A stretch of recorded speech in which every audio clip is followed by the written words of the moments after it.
और बाबा साहब डॉक्टर अम्बेडकर ने कहा था कि जो धर्म ग्रंथ इंसान को इंसान ना समझते हो, इंसान को जानवर से बदतर समझते हो और गैर बराबरी की भावना पैदा करते हो, ऐसे तमाम धर्म ग्रंथों को बम से उड़ा देना चाहिए। तो ये जितने लोग इस प्रकार की हरकत कर रहे हैं, इनको समझ लेना चाहिए कि स्वामी प्रसाद मौर्य तो उस बात को आगे बढ़ाने का काम कर रहे हैं जो बात तुम्हारे धर्मशास्त्रों में लिखी है और जो बात बाबा साहब डॉक्टर अम्बेडकर ने कही है। उसके बाद में चाहे चंद्रशेखर यादव जो बिहार के शिक्षा मंत्री हैं, उनका बयान रहा हो रामचरितमानस को लेकर के, और वर्तमान में जो पिछले 2-3 महीने से स्वामी प्रसाद मौर्य ने जो समाजवादी पार्टी के राष्ट्रीय महासचिव भी है, उनका जो लगातार रामायण की कुछ चौपाइयों को लेकर के जो विवादित, जो उसको कह रहे हैं कि विवादित बयान है, मैं तो विवादित नहीं कहता उसको, मैं तो कहता हूँ तार्किक बयान है, उस पर बहस की जाए। तो उसको लेकर के जो राजू दास जो महंत हैं अयोध्या हनुमानगढ़ी वाले, और उन्होंने कहा था कि 21 लाख रुपए का हम इनाम देंगे जो स्वामी प्रसाद मौर्य का सर कलम करके लाएगा। पहली बात तो हमको समझ लेनी चाहिए कि लोकतंत्र में जो कंट्री लोकतंत्र व्यवस्था से चलती हो, वहाँ पर किसी भी जान की कीमत इस प्रकार से लगाई जाना और फिर ये कहना कि हम पाकिस्तान से बेहतर हैं, मैं समझता हूँ आप उसी रास्ते पे जा रहे हो, उसी कट्टरपन पे जा रहे हो जिस पर पाकिस्तान है। तो आप पाकिस्तान से बेहतर नहीं है, पाकिस्तान के रास्ते पे चल करके पाकिस्तान जैसी स्थिति में जाना चाह रहे हो। हालांकि इस देश में संविधान है और संविधान जो हर आदमी को बोलने का अधिकार देता है। और अगर स्वामी प्रसाद मौर्य ये कहते हैं कि रामचरितमानस की कुछ चौपाइयों से हमें दिक्कत है क्योंकि वो इस देश की आधी से ज़्यादा आबादी महिलाओं को अपमानित करने का काम करती हैं, 80% इस देश के SC ST OBC माइनॉरिटी को अपमानित करने का काम करते हैं, तो सुधार कर लेना चाहिए। जब ये कहते हैं कि संविधान में हमने इतने सुधार कर दिए, जब भारतीय संविधान में इतने सारे सुधार हो सकते हैं 2/3 बहुमत ला करके, तो धर्म ग्रंथों में भी थोड़ा सा सुधार कर लो। लेकिन ना तो वो सुधार करने को तैयार है। इनका कोई अस्तित्व है आपको लगता है धर्म ग्रंथों का? बिल्कुल, अगर अस्तित्व नहीं है तो फिर कौन से लोग हैं जो ये कह रहे हैं कि अभी स्वामी प्रसाद मौर्य की गर्दन काट के ले हम 21 लाख रुपए देंगे? कौन से लोग हैं जो स्वामी प्रसाद मौर्य जैसे या क्या नाम है चंद्रशेखर यादव या राजेंद्र पाल गौतम जैसे लोगों को कोई जान की बोली लगा रहे हैं और सरकार जो है वो खामोश होकर के तमाशा देख रही है? तो ऐसा नहीं है कि अस्तित्व नहीं है। जिन लोगों के लिए आज भी भारतीय संविधान से महत्वपूर्ण मनुस्मृति है, जिन लोगों के लिए भारतीय संविधान से महत्वपूर्ण आज भी उनके जो अपने दस्तावेज हैं, चाहे वो मनुस्मृति है, जो अपना रामायण है, गीता है, वेद है, पुराण है, शिव पुराण है, वो तमाम धर्म ग्रंथ जो उनके लिए महत्वपूर्ण है, तो महत्वपूर्ण है उनके लिए। आपको नहीं लगता ये स्वामी प्रसाद मौर्य, अखिलेश यादव जिस प्रकार कह रहे हैं हम शूद्र, एक राजनीतिक एजेंडा है इन लोगों का?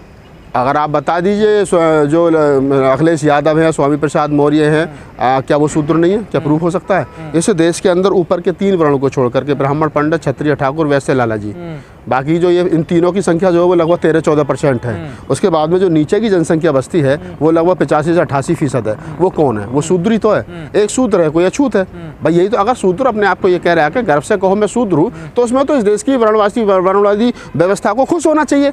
कभी आप ये चाहते थे कि इस देश के शूद्रों को ये मालूम होना चाहिए आप शूद्र हो और उनको औकात में रहना चाहिए। तो अगर इस देश का शूद्र आज ये कह रहा है कि गर्व से कहो मैं शूद्र हूँ, तो इसमें तो खुश होना चाहिए। इसमें गलत क्या है? इसमें कौन सा राजनीतिक स्टैंड है?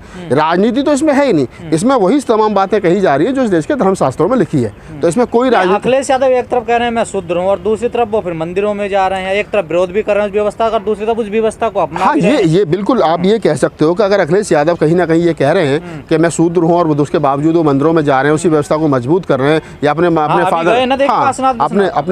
फादर की डेथ के बाद में वो कहीं ना कहीं वो सारे काम कर रहे हैं, जनेऊ धारण कर रहे हैं और सर को मुंडन करा रहे हैं और अस्थियों को लेकर के गंगा जी में विसर्जित करने के लिए जा रहे हैं, तो ये इस देश के नेताओं को समझना चाहिए कि आपके कह देने भर से ये नहीं है कि आप शूद्र हैं। आपको ये मालूम होगा कि शूद्रों का स्थान ना मंदिरों में है ना स्कूलों में है। आपका ना पानी के कुओं पर अधिकार है ना रोड पर अधिकार है। आपका कहीं अधिकार नहीं है, आप गुलाम हैं और आप उन तीनों वर्ण की बनाई हुई व्यवस्था के कारण ही सिस्टम के आधार पर चलोगे। और अगर आप नहीं चल रहे हो, आप मुखर होकर के बोल रहे हो, तो फिर डॉक्टर अम्बेडकर ने जो रास्ता दिया है, और वो रास्ता ये दिया है कि आपको इस सली गली व्यवस्था को छोड़ करके, जैसे बुद्ध का धम्म है या नानक पंथ है, कबीर पंथ है और तमाम पंथ है, इस गली सड़ी व्यवस्था को छोड़ करके उधर जाना पड़ेगा। लेकिन हमारे जो नेता हैं SC ST OBC के जो नेता वो गाली तो बक रहे हैं, लेकिन प्रॉपर लड़ाई नहीं लड़ रहे हैं। लड़ाई जब जैसे स्वामी प्रसाद मौर्य जी का सवाल है, स्वामी प्रसाद मौर्य जी का क्या मैं सारी रामायण से दिक्कत नहीं है, सिर्फ कुछ चौपाइयों से दिक्कत है? भाई सारी रामायण से आपको दिक्कत क्यों नहीं है? जिस रामायण में 150 से ज़्यादा श्लोक ऐसे हों जो इंसान को इंसान नहीं मानते हो, 75 से ज़्यादा श्लोक ऐसे हों कि जो ब्राह्मण को अपने आप को श्रेष्ठ बताने में और पूजनीय बताने में लगते हो,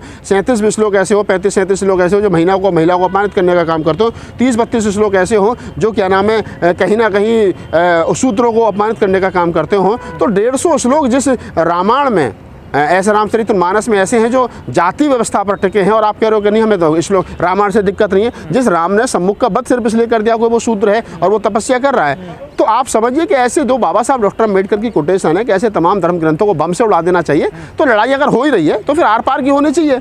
ये कहना कि कुछ चौपाइयों से दिक्कत है, कुछ चौपाइयों से दिक्कत है, चौपाइयों से दिक्कत नहीं है, सिस्टम से दिक्कत है यार। अगर किसी बात से किसी को कोई दिक्कत है तो कानून का रास्ता है ना। नहीं, कानून पे वो लोग विश्वास नहीं करते ना। आप इन लोगों को क्या कहोगे? देखिए, जैसे जो कल स्थिति आपने देखा कि होटल में डिबेट थी, साधु संत अब हमला भी करेंगे। बिल्कुल, अब कर रहे हैं ना, क्योंकि सरकार साधु संतों की, जब मठों से निकल करके साधु मुख्यमंत्री बन रहे हैं और दूसरे मठों में रहने वाले फिर क्या समझेंगे? पर साधु कह रहे हैं कि स्वामी प्रसाद मौर्य के जो समर्थक है उन्होंने हमारी पिटाई अब ये तो देखिए, ये जांच का विषय है। अगर स्वामी प्रसाद मौर्य के समर्थकों ने राजू दास महंत जो हैं हनुमानगढ़ी वाले, उनके समर्थकों के साथ हाथापाई की है तो जांच का विषय है। वहाँ CCTV कैमरे होंगे। जिसने भी गलती की है, मैं तो कह रहा हूँ कि कानून अपना हाथ में रहने का किसी को अधिकार नहीं है, लेकिन अगर किसी की गलती है वो महंत, मैं तो कह रहा हूँ, देखिए जो आदमी ने जिस आदमी को देखा तक नहीं है, वो आदमी बिना देखे कह रहा है कि स्वामी प्रसाद मौर्य का सर कलम करने वाले को 21 लाख रुपए देंगे। अगर स्वामी प्रसाद मौर्य उसके सामने आ जाएगा तो वो क्या करेगा, आप खुद अंदाजा लगा लो। जो लोग जो राजू दास महंत जो ये कह रहे हैं कि हमारे ऊपर हमला हुआ, अरे भाई तुम्हारे ऊपर तो हो ही नहीं सकता। तुम तो पहले से तैयार होकर के आए हो, तुमने तो पहले बोली लगा रखी है हम 21 लाख देंगे, तो तुम्हारे ऊपर हमला कहाँ से हो गया? स्पष्ट ये है कि निसंकोच पूछ भी रही है कि कोई दिक्कत तो नहीं हुई आने में। हाँ, तो आप समझिए ना उस चीज़ को कि एंकर हो गए, टीवी चैनल हो गए, स्टाफ होगा, सारे लोग मिले हुए हैं, तो हमला किसके ऊपर होगा? हमला उसी के ऊपर होगा ना जिसकी जान की बोली लगा रखी है आपने। तो स्वामी प्रसाद मौर्य ने लिखित रूप में कंप्लेंट दी है पुलिस अधिकारियों को। ये जो नंगा नाच देश में चल रहा, कोई कह रहा रामचरितमानस को राष्ट्रीय ग्रंथ बना दो, तो देश संविधान से चलेगा, ग्रंथों से चलेगा, या हिंदू राष्ट्र बनाने से चलेगा? होगा क्या ये? रामचरितमानस को राष्ट्रीय ग्रंथ बाद में बना लेना, पहले किसी रामचरितमानस की किसी एक चौपाई को राष्ट्रीय ग्रंथ घोषित, राष्ट्रीय पंक्ति घोषित कर दो, चौपाई घोषित कर दो।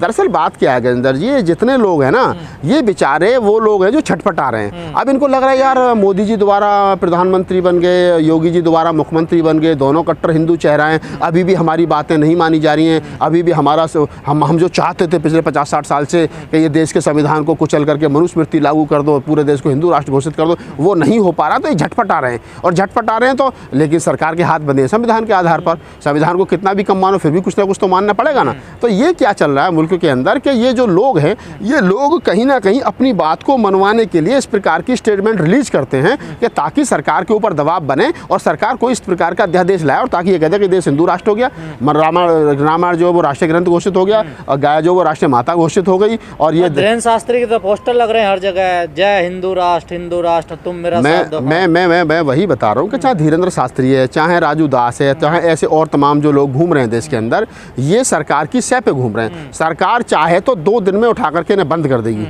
आप प्रधानमंत्री चेक करो। अब देखिए भारतीय संविधान, सरकार कार्रवाई क्यों नहीं मैं बता रहा हूँ ना आपको, भारतीय संविधान का आर्टिकल 51A ये कहता है कि हम लोगों में वैज्ञानिक सोच डेवलप करेंगे। हम अंधविश्वास को के खिलाफ जो लोग कार्रवाई, अंधविश्वास को जो लोग बढ़ाएंगे उनके खिलाफ कानूनी कार्रवाई करेंगे। लेकिन जिस देश के अंदर मेन स्ट्रीम मीडिया पर सुबह उठते ही 2-2 घंटे बाबा आकर के भविष्य बताते हो और बताते हो कि आज आपका भविष्य ये होने वाला है, और सरकार कोई कार्रवाई नहीं करती, तो वैज्ञानिक सोच कहाँ डेवलप हो रही है? अब मैं तो देखता नहीं कोई साइंटिस्ट आता हो, ये बता दो कि बम ऐसे बनेगा, देश की रक्षा ऐसे होगी, बच्चों का भविष्य ऐसा सुनहरा होगा। लेकिन नहीं, आप आ जाते हैं कि आप पीपल का पत्ता शिवलिंग पर चिपका दीजिए, आपका बच्चा पढ़े ना पढ़े वो पास हो जाएगा। तो देश के अंदर अंधविश्वास को बढ़ावा दिया जा रहा है, और इसमें मेन स्ट्रीम मीडिया जो है वो बड़ा कहीं ना कहीं रोल अदा कर रही है। वो संविधान का जो आर्टिकल 51A है उसके अकॉर्डिंग नहीं चल रहा देश।